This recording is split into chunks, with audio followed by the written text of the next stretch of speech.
Hello, Sioux Falls, and welcome to this edition of Planning Preview. My name is Kurt Johnson. I'm the current chairman of the City of Sioux Falls Planning Commission, and with me from planning staff is Jeff Schmidt. How's it going, Jeff? Good. Good.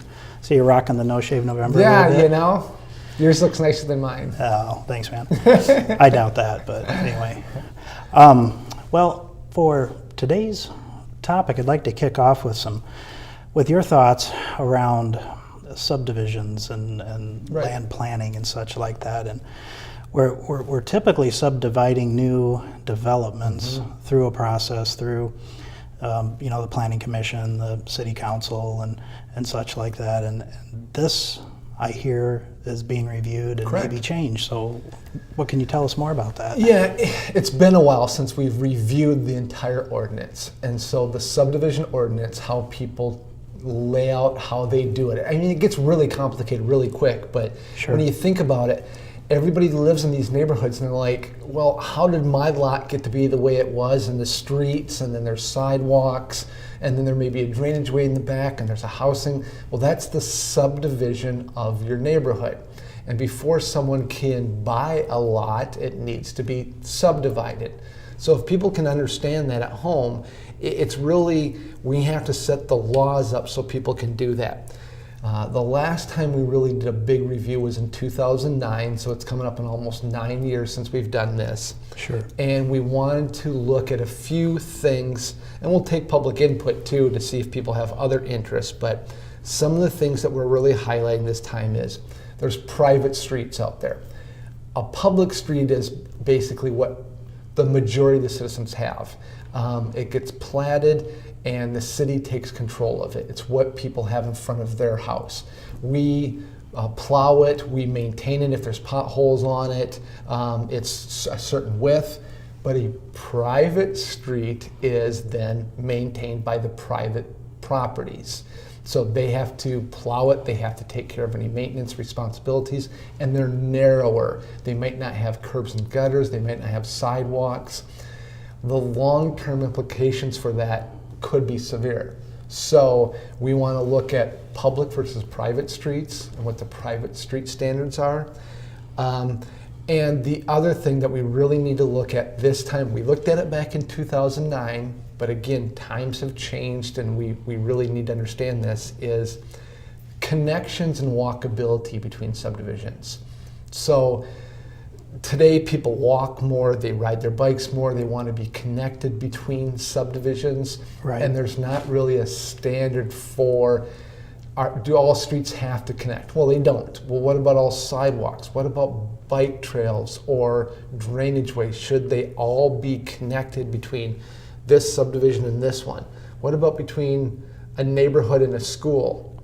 What's the connection standards? Well, we don't have any standards for it, and we need to look at, shouldn't there be standards for how people get from one neighborhood to the other, with sidewalks, with trails, with connections? So we want to look at that this time. Excellent. Well, a lot of things you just wouldn't think to consider as just a layperson when it comes to these. Yes, different and then topics. again, you'll then see it in planning commission when a new housing subdivision comes in. You go, well, why don't I have connections? We're like, well, they're not required, or they will be required, and you're like, okay, well, now I want to see it every time. I want to see that and what are the standards? Sure. Yeah. Well, excellent. Well, we do have a list of items here that are coming into the December 6th meeting. Our first one, I'll kick it off here. There's a rezone from an RT2 Townhome Residential Traditional District to C2 Commercial Neighborhood and Streetcar, 1100 block of East 6th. All of our rezones, and we always talk about this at Planning Preview, they go to Planning Commission, and then Planning Commission makes the recommendation to this item forward to City Council. On this one, it's at 6th and Cliff, and the property used to be a house, and there's no longer a house there. And so if you went one direction, it'd be more residential. You went the other direction, it'd be more commercial. So they're looking at rezoning this to commercial and developing more along Cliff Avenue. So if the neighbors think that's appropriate, then this would move forward to City Council with a recommendation. Okay, excellent. Another item here, a rezone from RA1 Apartment Residential Low Density to Office District 63 and 6400 blocks of West 43rd Street. This one's interesting too because it's out on Keene Park Drive, just south of the water tower. South of the water tower on 41st Street and Keene Park Drive. It says 43rd Street because this property is really large. It was a daycare center, it was a church, it was a daycare center. It now continues to be a daycare center. Okay. But there's a large property there, and there's a piece of property that's never been developed on there, and it's been zoned apartments, RA, that they'd like to zone this unbuilt piece to office and build an office building on it.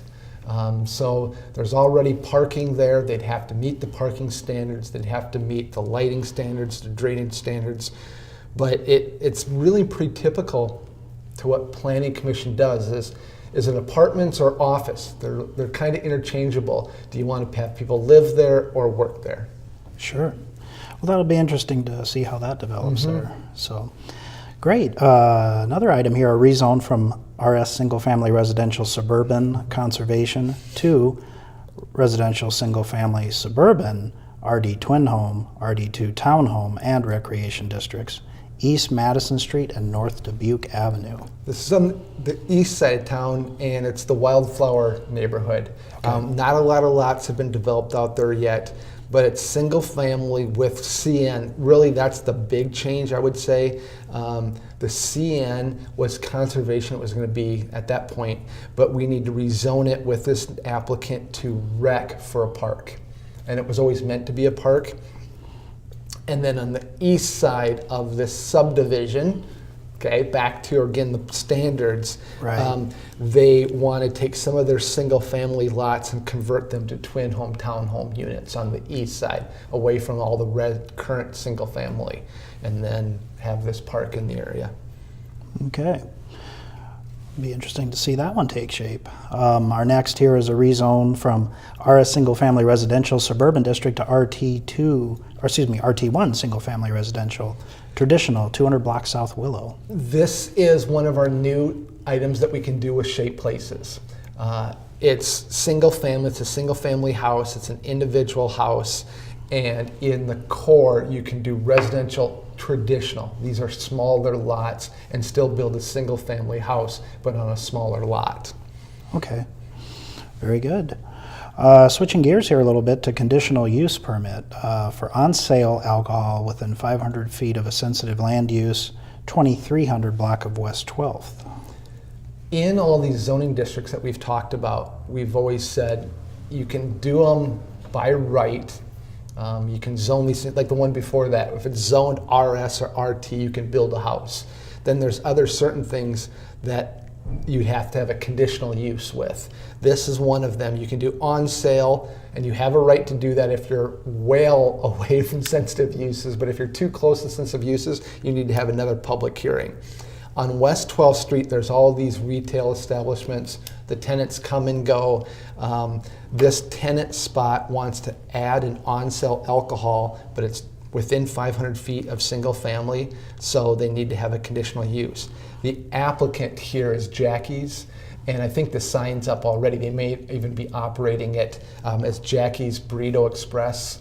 But Correct, yep. But they want to sell on sale. They want to have beer and wine with their menu, but Sure. they can't do that unless they have this public hearing.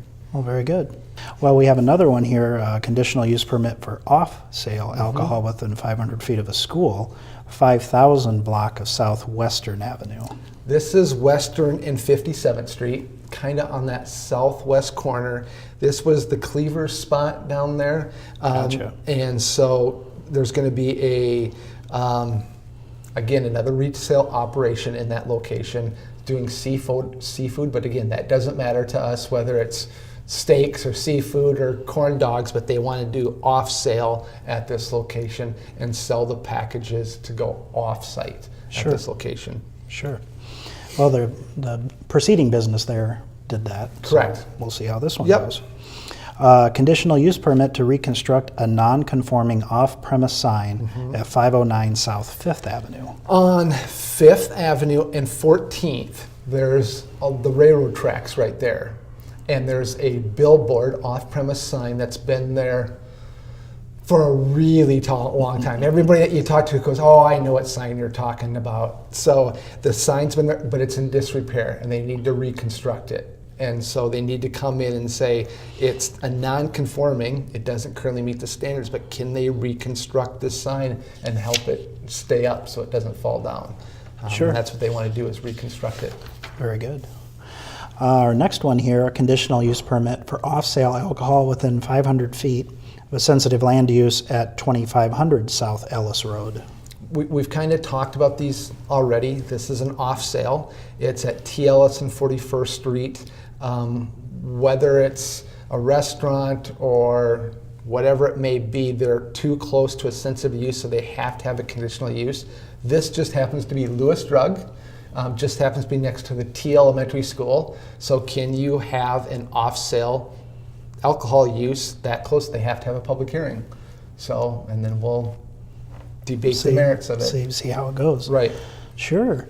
Last item here, a conditional use permit for a full-service restaurant within 250 feet of sensitive land use, 2300 West Trevi Place. Trevi? Yeah. Not familiar with this address. This is 85th and Western, Okay. northwest corner, and we've already talked about sensitive land uses, on sale, off sale, the spacing. This is a full service restaurant. So versus some of them were just retail establishments, this is going to have a full menu, but they still want to sell alcohol within their restaurant, and it's within a area that has single family homes, so it's the sensitive uses. So they need to have the public hearing before they can have a full service restaurant in this area with the alcohol. Okay, very good.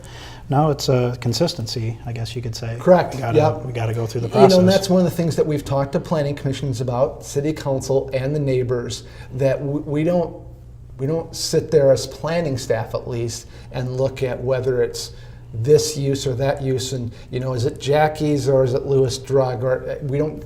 It's you just got to decide, is it appropriate or not appropriate, and then they have the public hearings. Very good. All right, well, these items, again, are going to be talked about in our upcoming meeting on December 6th for the Planning Commission, so please feel free to attend the briefing. If upon review of this program, if anyone has any questions, please feel free to reach out to planning staff, and they'd be happy to answer any questions you might have on these items. But until then, make it a great day, Sioux Falls.